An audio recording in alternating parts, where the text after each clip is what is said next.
बहुत समय पहले की बात है। एक छोटे से गांव में एक दादी रहती थी जिसका नाम था लीलावती।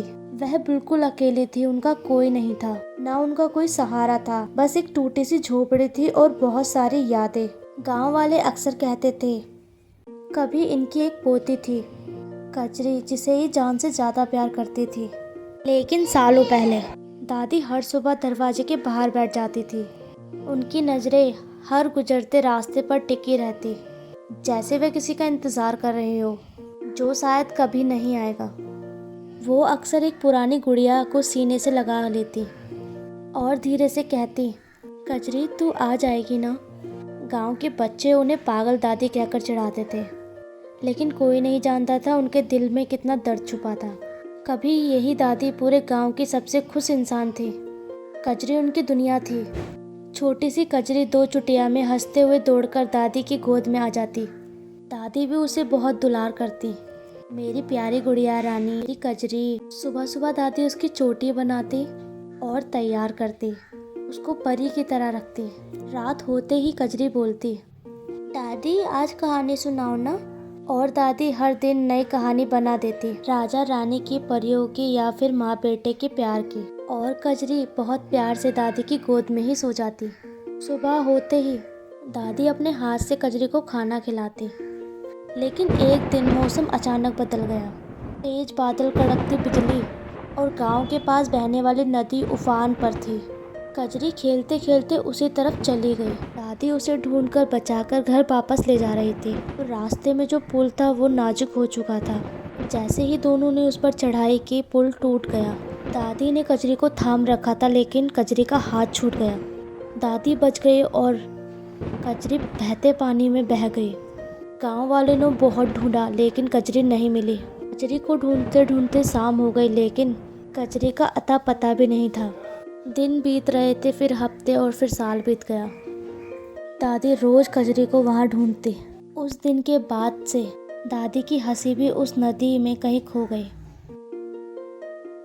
कजरी का इंतजार करते करते सालों बाद दादी और भी बूढ़ी होने लगी। दादी हमेशा ये सोचती, कहीं मेरी कजरी दिख जाए बस। दादी हर रोज एक आस में बैठी रहती, लेकिन वहाँ कोई नहीं होता था। अब दादी के पास कमाने का, खाने का कोई जरिया नहीं था। गांव वाले भी दादी को अनदेखा करने लगे। कभी किसी दयालु इंसान को दया आ जाए तो कुछ ना कुछ दे जाता था। दादी उसे घर ले जाके आराम से खाती, लेकिन उनसे खाया नहीं जाता था। खाते हुए भी उनकी आंखों में आंसू आ जाते कि मेरी कजरी होती तो ये दिन नहीं देखने पड़ते। दादी इतनी परेशान हो गई थी कि वो भीख भी मांगने लगी, लेकिन लोग उन्हें भीख भी नहीं देते थे। सालों बाद एक रात फिर से तेज बारिश हो रही थी। दादी रास्ता भटक गई थी, कमजोर शरीर, थकी हुई सांसें।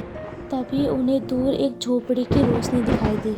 दादी ने सोचा कि कुछ समय यहाँ पर रुक जाती हूँ। कुछ देर पेड़ के नीचे बैठने के बाद उन्होंने दरवाज़ा खटखटाया। दादी बहुत उदास थी। अंदर से एक लड़की ने दरवाज़ा खोला। आ जाइए दादी, अंदर आ जाइए। उसने दादी को बड़े प्यार से अंदर बिठाया, गरम खाना दिया, सूखा कपड़ा दिया। दादी की आंखों में आंसू आ गए। उन्हें ऐसा प्यार और लगाव सालों बाद मिल रहा था। कुछ देर बाद लड़की ने पूछा, दादी क्या मैं आपके लिए चाय बना दूं? और फिर वह दादी के लिए चाय लेकर आ गए। दादी अब अच्छा महसूस कर रही थी। कुछ देर बाद दादी ने पूछा, बेटा तुमने मेरी इतनी सेवा की, लेकिन तुमने मुझे अपना नाम नहीं बताया, क्या नाम है तुम्हारा? लड़की मुस्कुराई और बोली, दादी मेरा नाम कजरी है। दादी सुनते ही जैसे जम गई। कजरी? हाँ दादी, मेरा नाम कजरी है। लड़की ने धीरे से बोला, दादी मुझे बचपन का कुछ याद नहीं है, बस इतना पता है मैं नदी में बह गई थी और कुछ लोगों ने मुझे बचाया। इतना सुनते ही दादी खुद को रोक नहीं पाई। उन्होंने उसे गले लगा लिया और रोते हुए बोली, मेरी बच्ची, तू मेरी कजरी है। कजरी की भी आंखों में आंसू आ गए। कजरी रोते हुए बोली, दादी तो आप मेरी वही दादी हैं? दोनों फूट फूट कर रोने लगे। सालों का दर्द मानो फूट फूट कर बह रहा हो। कजरी रोते हुए बोली, दादी अब आपको भीख नहीं मांगनी पड़ेगी, हम साथ एक नई जिंदगी की शुरुआत करेंगे। दादी मुस्कुराई। सालों बाद उनके चेहरे पर सुकून था। उस रात दोनों ने सुकून से खाना खाया और बहुत सारी बातें की। कजरी ने बताया कि उसने इतने साल कैसे बिताए और दादी ने भी अपनी दास्तां सुनाई। दादी और कजरी एक साथ रहने लगी। कजरी पहले से ही बड़ी हो चुकी थी। उसने अपनी मेहनत से उस झोपड़ी में ज़िंदगी बनाई थी।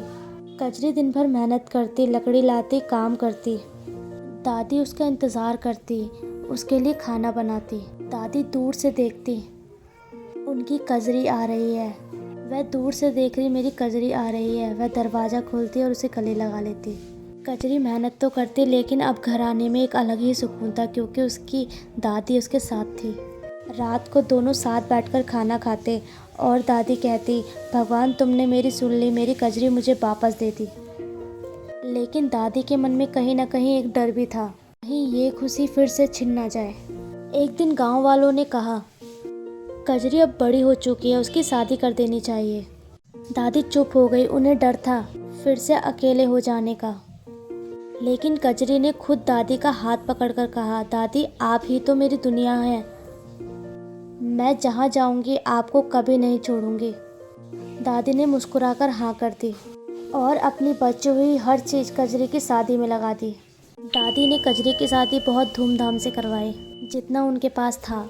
पूरी शादी में दादी के आंसू नहीं रुके। जैसे ही विदाई का टाइम आया, दादी को ऐसा लग रहा था जैसे कोई उनका अंदर से दिल निकाल रहा हो। कजरी के जाने के बाद दादी चिल्ला चिल्ला के रोने लगी, मेरी कजरी को मत जाने दो, मेरी कजरी को मत जाने दो, मैं अकेली हो जाऊंगी, मैं कैसे जीऊंगी। और कजरी की डोली चली गई और फिर दादी फिर से अकेली हो गई। वही झोपड़ी, वही सन्नाटा। बस फ़र्क इतना था, ये दर्द कुछ ज़्यादा गहरा था। दिन बीते, महीने बीते, लेकिन कजरी नहीं आई। दादी हर दिन रास्ता देखती, आज आएगी, लेकिन हर शाम उम्मीद टूट जाती।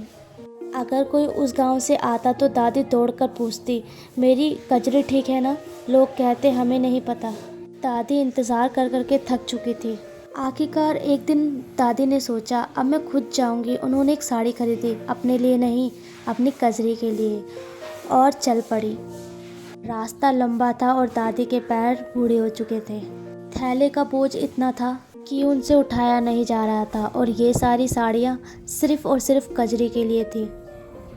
जब वो कजरी के घर पहुंची तो वह चौंक गई। इतना बड़ा घर, अमीरी घर, ऐसा लग रहा था जैसे मानो सोने से जड़ा हुआ हो। सुबह शाम उनके बाहर दिए जल रहे थे। दादी देखकर चौंक गई। जैसे ही कजरी सामने आई, कजरी ने अपनी दादी को पहचानने से इनकार कर दिया। कजरी बोली, आप कौन हैं? दादी ने धीरे से बोला, कजरी मैं तेरी दादी हूँ। कजरी ने बोला, नहीं मैं आपको नहीं जानती। थोड़ी देर बाद कजरी ने बोला, हाँ बोलो क्या काम है। दादी ने कांपते हाथों से कजरी को साड़ी थमाई। कजरी वह साड़ी देखकर गुस्सा हो गई। ये साड़ी मैं पहनूंगी? ये साड़ी तो मेरे नौकर भी नहीं पहनेंगे। नहीं नहीं, मैं नहीं ले सकती ये साड़ी। दादी ने प्यार से बोला, मैं बहुत प्यार से लाई हूँ बेटी। कजरी चिढ़कर बोली, आपको समझ नहीं आता क्या? मैं ये साड़ी नहीं पहन सकती। हाँ अगर आप ज़्यादा जिद कर रहे हैं तो मैं एक साड़ी ले लेती हूँ, वो भी मैं अपने नौकर को दे दूँगी। एक साड़ी थमाकर दादी अपने घर को लौट गई।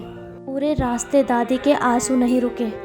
दादी को ऐसा लग रहा था मानो सब उजड़ चुका हो। दादी के मन में एक दहशत सी बैठ गई थी। दादी अपने मन की बात किसी को बता भी नहीं पा रही थी और अपने मन में घुटती ही जा रही थी। दादी जब घर पहुंची तो उसने साड़ियों को गले लगाकर रखा और पूरी रात रोती रही। दादी इतनी चिंतित थी कि उनका निधन हो गया। अब वह घर सन्नाटे से भरा हुआ था। आखिरी दिया जल रहा था, जो कि कुछ टाइम बाद बुझने ही वाला था। दादी की वह साड़ी दादी ने चारपाई पे ही रख दी और दादी को लोग ले गए। गांव वालों ने उसे फ़ोन किया और बताया, तुम्हारी दादी अब इस दुनिया में नहीं रही। उसने सोचा, कल ही तो दादी मुझसे मिलकर गई थी, आज ये क्या हो गया। दादी की वह साड़ी लेकर कजरी फूट फूट कर रोने लगी और उससे रुका नहीं गया। कजरी अपने घर आई और वहाँ सब उजड़ चुका था। वहाँ बचा था तो बस एक चीज़, दादी का वो पत्र जो दादी ने बहुत दिल से लिखवाया था। उसमें लिखा था, मेरी बेटी कजरी, मैं तुझे बहुत प्यार करती हूँ। मैं तेरे बिना नहीं जी सकती, मैं तेरा हमेशा इंतज़ार करूँगी। और जब भी तुझे मेरी याद आए तो अपनी दादी से मिलने ज़रूर आना। दादी ने आखिर में लिखा, मेरी बेटी कजरी, मैं तुमसे कभी नाराज़ नहीं थी। इस कहानी से यही सीख मिलती है कि जिस रिश्ते ने तुम्हें बनाया उसे कभी मत भूलो, क्योंकि जब तुम सब कुछ खो दोगे तब तुम्हें वही रिश्ता याद आएगा। आशा करती हूँ ये स्टोरी आपको बहुत अच्छी लगी होगी। अगर ये स्टोरी आपको पसंद आई हो तो आप हमारे चैनल को लाइक, कमेंट एंड सब्सक्राइब करना ना भूलें। आपका एक सब्सक्राइब हमें मोटिवेशन देता है ऐसी और भावनात्मक स्टोरी लाने के लिए। धन्यवाद।